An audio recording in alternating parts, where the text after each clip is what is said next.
Masacre en la penitenciaría del Litoral. 118 personas privadas de la libertad asesinadas y 79 heridas. Tema polémico.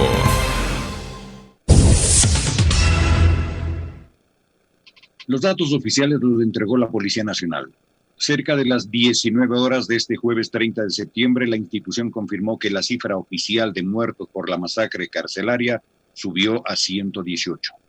También señaló que el número de heridos es 79. Durante la mañana y tarde de este 30 de septiembre, el gobierno manejaba la cifra de 116 víctimas mortales. En la noche de este jueves se confirmaron los 2 decesos y los agentes de la policía retoman parcialmente el control de la penitenciaria del Litoral, en donde se produjeron los hechos de violencia desde el martes 28 de septiembre. Como parte de los operativos, los agentes realizaron 2 incursiones para incautar armas, explosivos, celulares y otros objetos. Cerca de 900 agentes participaron en las tareas. Los militares también apoyaron en el control externo e incluso se observó durante la jornada la presencia de vehículos blindados. La Corte Interamericana de los Derechos Humanos, CIDH, condenó los hechos de violencia suscitados en la antigua penitenciaria del Litoral. En un comunicado compartido en las redes sociales, la institución instó al Estado ecuatoriano a investigar de oficio y con la debida diligencia los hechos. Mientras que con 101 votos, el Pleno de la Asamblea Nacional aprobó la resolución para solicitar la comparecencia de la ministra de Gobierno, Alexandra Vela, del Servicio de Atención a Personas Privadas de la Libertad SNAI, el titular Bolívar Garzón, y los comandantes de la Policía Nacional y las Fuerzas Armadas. Esperan explicaciones por la crisis en el sistema penitenciario. En Pichincha opina, Alexis Moncayo tiene la palabra. Bueno, yo quiero empezar ahora hablando sobre este tema, haciendo autocrítica con respecto de lo que sucede en los medios de comunicación, en las plataformas digitales que se están convirtiendo también ya en reproductores de información y de noticias, ¿no? Ayer se empezó a especular y mucho con respecto de el número de fallecidos, que si son 116, 118, la cifra oficial a que han entregado las autoridades, o si son 300. Si no hay confirmación y si la información no sale de fuentes oficiales, lo mejor es evitar este tipo de especulaciones. Hablar de 300 personas asesinadas en los centros de rehabilitación sin la suficiente convicción y la verificación del caso me parece que es una absoluta irresponsabilidad. Y ayer hubo portales digitales que reprodujeron esa información que aparentemente hasta el sol de hoy es falsa. Son 118 según lo tenemos entendido, porque además así lo han manifestado las autoridades. Pero 118 no es menos malo que 300 o que 500 o que 1000. Pueden ser 2 los asesinados en las cárceles, eso ya termina siendo malo. Bueno, son 118 vidas que se cegaron, vidas de seres humanos. No han matado a una bacteria, a un bicho, son personas, ¿no? Esto digo, ¿saben por qué? Porque ayer ya empezamos a ver también mensajes en las redes sociales de algunos que hace poco tiempo nomás eran expertos en tema de mujeres, irresponsables que porque hicieron una carrera en televisión, son actores ahí de una serie de medio pelo, ahora se las dan de analistas de temas de mujeres y dijeron que ojalá las feministas les podamos mandar a pasear en Afganistán, ¿no? Para ver qué hacen los talibanes con ellas. Ahora estos que eran expertos en temas relacionados con el feminismo hablan de seguridad y dicen, déjenles nomás que se maten, más o menos. Sean 118, sean más, o si eran menos, les insisto, no importa, el número es lo, aquí en este caso el número es lo de menos, ¿saben por qué? Porque terminan siendo vidas humanas. Y yo no sé si, esto lo teníamos preparado ayer, no sé si lo tengan todavía guardado en nuestro equipo de producción, Chris, Meli, Carlitos. Había un video, que no sé si ustedes lo vieron, y ojalá lo tengamos, en donde un funcionario de las cárceles de la penitenciaría de Guayaquil empieza a leer los nombres de las personas. No sé si lo tenemos, sería buenísimo pasarlo para empezar por ahí en el análisis, porque eso es como medieval, ¿no? O sea, empezar a leer los nombres con una infinidad de familiares de afuera desesperados sin saber qué es lo que pasa con sus hijos, con sus hermanos, con sus esposos, con sus amigos que están en una cárcel que se ha convertido en los últimos días prácticamente en un campo de concentración, ¿ya? En donde han salido cuerpos mutilados, decapitados, ¿ya? Y un tipo leyendo un papel, una lista, ¿no? Pepito no sé qué, y la familia ahí esperando que digan el nombre para entrar a reconocer el cuerpo. Una cosa dolorosa, horrible. Manéjenlo mejor, de verdad. Pónganle un poco de orden. Y coincido totalmente con alguien que decía en redes sociales, y qué horrible hablar de esto, por cierto. ¿No pudieron contar los muertos de octubre? Acuérdense. Que si eran 11, que si eran 10, que si el informe de la Defensoría del Pueblo, que la ministra de Gobierno tenía prohibido a los hospitales públicos de este país dar el número de las personas que ingresaban heridas por impactos de bombas lacrimógenas y demás. Había prohibición. No pudieron contar los muertos de octubre, las víctimas, los heridos de octubre. No pudieron contar los muertos provocados por la pandemia. Y hoy tampoco el Estado no puede hacerse cargo y no puede ser lo suficientemente responsable como para, por lo menos, poner en medio de todo ese caos y ese desastre que han provocado, por haber dejado en soletas al sector público y al Estado, no pueden contar el número de cadáveres que hay dentro de un centro penitenciario. Y yo ayer les planteaba una pregunta, que es la misma pregunta que me planteé el miércoles cuando empezamos a hablar sobre este desastre. ¿Hay o no hay autoridades que se hagan cargo de esta situación?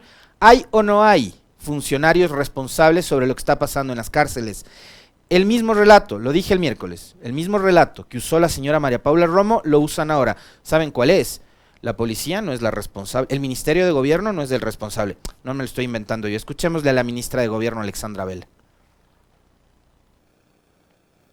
No es competencia del Ministerio de Gobierno y tampoco de la Policía Nacional el manejo del sistema carcelario en el país. El manejo del sistema carcelario corresponde al SNAI y por lo tanto, sobre esos temas que son de atribución específica del SNAI, este ministerio no se va a pronunciar. Gobierno, allá, me lavo las manos. Linda la cosa, ¿no? Muy bien. Tenemos el video, para que vean. Ya lo estamos cargando, ¿no? Para que lo vean ustedes. Pero bueno, para que vean. Entonces, no es cuestión del Ministerio de Gobierno, no es cuestión de la policía. ¿A quién volteamos a ver? ¿Hay o no hay ministerio a cargo de un tema tan complejo, tan difícil, tan doloroso, tan sensible? Veamos lo que yo les contaba hace rato, porque también creo que hay que hablar sobre la base de hechos. Y acá está un video que relata un momento espantoso. Un rato que un funcionario empieza a dar nombres de las personas que han sido asesinadas de la forma más sangrienta dentro de un centro de privación de libertad en Guayaquil.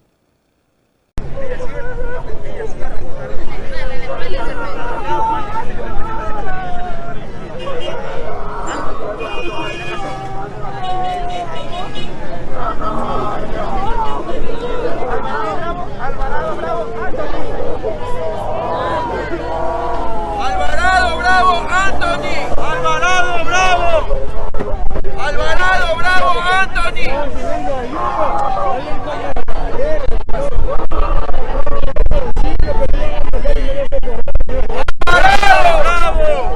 Alvarado. ¿Ya? ¿Vieron? Como que si se tratara de retirar un paquete, ¿no? Cuando van a una terminal terrestre o aérea.